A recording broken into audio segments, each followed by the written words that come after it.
Education plays an important role in men's life. We may say that education has an already eminent part which plays in men's life in each and every corner. Let's keep it up. पूरे प्रदेश में शिक्षक लामबंद हुए हैं। शिक्षकों की एक नारा है, शिक्षकों की एक गूंज है, शिक्षकों की एक मांग है। क्या है, आज जानने की कोशिश करते हैं।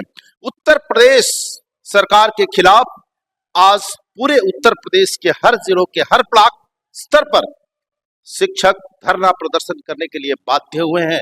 कहीं पत्रक दिए जा रहे हैं तो कहीं चेतावनी दी जा रही है। आखिर क्या है मामला? डिजिटलाइजेशन को लेकर के क्या हो हल्ला है? आज हमारे साथ उत्तर प्रदेशीय प्राथमिक शिक्षक संघ के जिलाध्यक्ष जितेंद्र यादव जी मौजूद हैं। आइए उनसे बातचीत करते हैं। सबसे पहले तो हम आपका उत्तर प्रदेश टाइम्स में भी हम आपका हार्दिक स्वागत करते हैं। बहुत बहुत धन्यवाद आपको। जितेंद्र जी, बड़ी हो हल्ला, बड़ी शोरगुल चल रही है। शिक्षक के रूप में भारतीय सनातन के परिप्रेक्ष्य में यदि देखा जाए तो वह मार्गदर्शक होता है, वह अंगुली पकड़ करके फ्रॉम टॉप टू बॉटम चलाने वाला होता है। लेकिन आज शिक्षक धरना प्रदर्शन पर बाध्य हो रहे हैं, क्या वजह है? देखें, शिक्षक धरना प्रदर्शन के लिए विवश हो गया है। शिक्षक के साथ जो दोहरी नीति चलाई जा रही है, आज डिजिटलाइजेशन की बात की जा रही है और इसका हम टैबलेट भी दिया गया है चलाने के लिए। इसका हम लोग बहुत विरोध नहीं कर रहे हैं। हम कह रहे हैं कि मैं उसको करेंगे, सारे शिक्षक करेंगे, लेकिन जो आधारभूत आवश्यकताएं हैं, राज्य कर्मचारियों को सुविधाएं दी जाती हैं, वो सुविधा हमारे शिक्षकों को दी जाए। हम मांगते हैं कि हमें 30 दिन का, 1 महीने का ईएल दिया जाए, हमें हाफ सीएल दिया जाए, हमें द्वितीय शनिवार का अवकाश दिया जाए।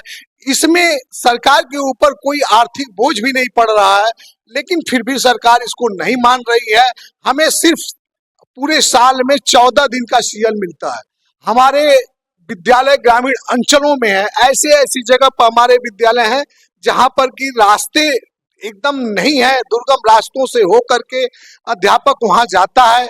मैं मानता हूं कि अगर वहां समय से अगर उसे लेट हो जाता है, 5-10 मिनट लेट हो जाता है, तो हम चाहते हैं कि उसके लिए गवर्नमेंट शिक्षक संघ से पदाधिकारियों से साथ बैठक करके उसकी एक शेड्यूल बनाए। 5-10 मिनट लेट होता है तो क्या करेंगे, उसको एक सीएल में मर्ज करें, हमें ईएल भी दिया जाए, हाफ सीएल भी दिया जाए और उस दिन का वो शेड्यूल बनाए कि नहीं, ऐसा मतलब आ रहा है या जैसे कि अन्य न्यूज भी ब्रॉडकास्टिंग हो रही है जिसमें ये कहा जा रहा है कि आपका ये कहना है कि हम यदि आधे घंटे, 1 घंटे, 2 घंटे लेट होते हैं तो हमारे ऊपर कोई कार्यवाही ना किया जाए, ऐसा क्या? नहीं, ये अफवाह फैलाई जा रही है, शिक्षकों को बदनाम करने की कोशिश की जा रही है। जैसे कि अभी आज तक के चैनल पर चलाया गया, एकदम शिक्षकों के साथ, अगर उनको पता नहीं है कि क्या हो रहा है, क्या होना चाहिए, तो उनको इस तरह बोलना नहीं चाहिए द चैनल। मतलब कि आपका कहना है कि जो 14 दिन का सीएल मिल रहा है वह 14 दिन के बजाय 30 सीएल दिया जाए, और जो रास्ते दुर्गम रास्तों से जो शिक्षक विद्यालय तक पहुंचते हैं उन्हें लेट नतीब होगा ही होगा, इस पर गवर्नमेंट ध्यान दे। तो इसके अलावा भी क्या कहना है आपका? हम 14 सीएल की बात नहीं करते हैं। 14 सीएल तो सबको देते हैं, लेकिन सभी कर्मचारियों को 1 महीने का ईएल दिया जाता है, जिसको वो अपना समय समय पर उसका प्रयोग करता है, और हमें कोई ईएल नहीं दिया जाता है, हमें कोई चिकित्सीय सुविधा नहीं दी जाती है, हमें द्वितीय शनिवार का अवकाश नहीं दिया जाता है, हमें सिर्फ 14 सीएल साल में, इसके अलावा कोई अवकाश नहीं दिया जाता है। तो हम मानते हैं कि जब ये हमारे पास ईएल रहेगा, सीएल रहेगा, हाफ सीएल रहेगा, तो हमें लेट जो होता है, जो शेड्यूल बनाने की बात मैं कर रहा हूँ, वो अगर लेट होता है, 1 दिन लेट हो गया, 2 दिन लेट हो गया, तो कितने दिन पर उसको हमारे पदाधिकारी को साथ वार्ता करें कि कितने दिन के बाद उसको एक सीएल में कन्वर्ट करें। जब सारे हमारे सीएल खत्म हो जाए, यहाँ तो सीधे सीधे ये है कि अगर आपको 5 मिनट लेट हुआ, क्या मैं कह रहा हूँ कि 2 मिनट लेट हुआ, तो आपके ऊपर तुरंत बिना स्पष्टीकरण लिए कार्रवाई की बात आ रही है, वेतन रोकने की बात आ रही है। आप स्वयं बताएं, आप ग्रामीण क्षेत्रों में गए होंगे और ग्रामीण क्षेत्रों में ये देखा होगा कि कैसे कैसे कुछ विद्यालय तो ऐसे हैं जहां पर बच्चे और अध्यापक स्वयं नदी से नाव से क्रॉस करके विद्यालयों पर जाते हैं, और ऐसे रास्ते हैं जहां की पैदल जाने के रास्ते नहीं है। आप रेलवे क्रॉसिंग पड़ती है, सड़कों पर जाम कितना लगा रहता है इसको आप जानते हैं। घर से समय निकले अध्यापक निकलेगा और वहां पहुंचने में जाम लग गया, रेलवे क्रॉसिंग हो गई, सड़क ऐसी है कोई घटना दुर्घटना या कुछ भी हो जाता है तो अगर 5-10 मिनट लेट होना उसका स्वाभाविक है, लेकिन उस पर कार्रवाई करना त्वरित यह कहाँ का जायज है। ये हमारे साथ एक और भाई साहब हैं जो उत्तर प्रदेशीय प्राथमिक शिक्षक संघ के संरक्षक हैं, उनसे जानते हैं। सरकार तानाशाही का रवैया अपना रही है और सारे कामों को विवश बेवश करके, और जो शिक्षकों की से शिक्षणेतर कार्य लिए जा रहे हैं, शिक्षक के इतर कार्य लिए जा रहे हैं, उनको तत्काल प्रभाव से हटा दिया जाए, उनको केवल शिक्षण का ही कार्य दिया जाए। शिक्षक शिक्षा के लिए बने हैं और यदि शिक्षा प्रॉपर तरीके से अपने बच्चों को दिया जाएगा तभी हमारा देश उन्नत करेगा, ऐसा कहना संरक्षक जी का है जो उत्तर प्रदेशीय प्राथमिक शिक्षक संघ के संरक्षक। हमारे साथ सदर ब्लॉक के अध्यक्ष हैं। आइए जानते हैं कि इस समस्या को लेकर कहां तक जायज है, कहां तक जेन्युइन है और इस समस्या को सॉर्ट आउट करने में या फिर इस बात को वहां तक ले जाने में कैसा जो है क्रियाविधि चल रही है आपकी, बताइए सर। हम लोग ऑनलाइन उपस्थिति के विरोध में नहीं, लेकिन जो हमारी मूलभूत मांगे हैं उस पर कोई सरकार का आर्थिक बोझ भी नहीं पड़ना है, तो हमारी जायज मांगों पर सरकार विचार करे।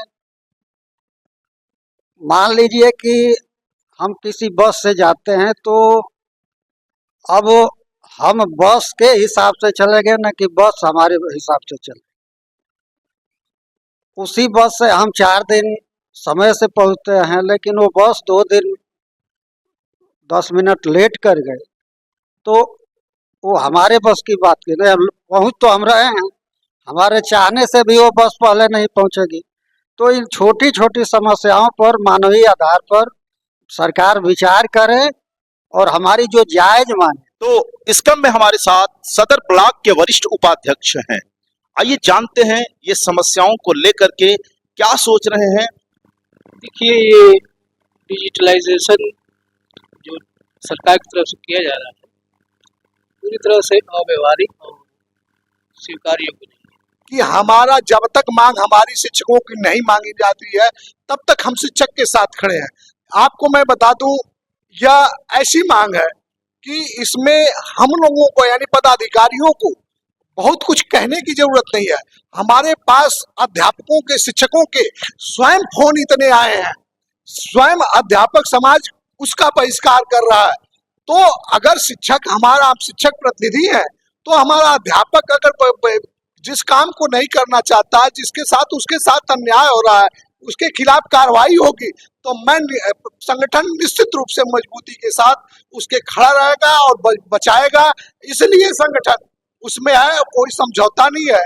हम अपनी काम पर है अडिग है। जब तक पूरे प्रदेश की स्थिति मैं बता रहा हूँ, जब तक हमारी मांगे नहीं मानी जाती हैं तब तक हम इसको डिजिटलाइजेशन को नहीं करेंगे, न ऑनलाइन कोई रजिस्टर करेंगे, न ऑनलाइन उपस्थिति दे देंगे। हाँ, बच्चों के साथ अन्याय नहीं होने देंगे। बच्चों को हम पढ़ाएंगे लिखाएंगे और प्रतिदिन समय से जाकर के सभी शिक्षक विद्यालयों में शिक्षण कार्य कर रहे हैं, लेकिन इस पर विरोध कर रहे हैं, इसको ऑनलाइन नहीं कर। शिक्षक से इतने गैर शैक्षणिक कार्य कराए जाते हैं कि वो अपने मूल कार्य से भटकने लगता है। कोई भी परीक्षाएं हैं, कोई भी परीक्षा चल रही हो, चाहे हाई स्कूल की चल रही हो, इंटर की चल रही हो, पॉलिटेक्निक की चल रही हो, फार्मेसी की चल रही हो, कोई प्रतियोगी परीक्षाएं, सब में अध्यापकों की ड्यूटी ऐसे लगा दी जाती है, यहाँ तक की स्थिति आती है कि विद्यालयों पर एक अध्यापक की संख्या रह जाती है। और आदर्श गैर शैक्षणिक कार्य, यहाँ तक कि हमारे अध्यापकों ने शासन का निर्देश किया, उसमें साथ दिया। कोरोना काल में अध्यापकों ने रेलवे स्टेशन पर ड्यूटी किया, हॉस्पिटलों में ड्यूटी किया, बस स्टैंडों पर ड्यूटी किया, सब जगह बिना प्रशिक्षण के अध्यापक ड्यूटी किए। हमारे बहुत से कई अध्यापक उसमें काल के गाल में समा गए और उन्हें किया, और सरकार भी जानती है, हमारे प्रशासनिक अधिकारी भी जानते हैं कि बिना बेसिक शिक्षकों के, परिषदीय शिक्षकों के उनका कोई भी कार्य सफल नहीं होता है। इसलिए सारे अध्यापकों को वहां लगाया जाता है और किया जाता है। मैं ये कह रहा हूँ आपके चैनल के माध्यम से कि शिक्षकों को गैर शैक्षणिक कार्यों से मुक्त करके और ये सुविधाएं दे करके शिक्षकों से केवल शिक्षण का कार्य कराया जाए और फिर उसके बाद देखा जाए कि शिक्षक कैसे कार्य करते हैं। प्रदेश उन्नति करेगा। सिलेक्शन शिक्षा देने के लिए हुआ है, सिलेक्शन अन्य कार्यों के लिए आपने नहीं अध्यापकों का किया है, यह कहना है जिला अध्यक्ष जितेंद्र यादव जी का। तब तक उत्तर प्रदेश टाइम्स में आप सभी लोगों का हार्दिक अभिनंदन और स्वागत।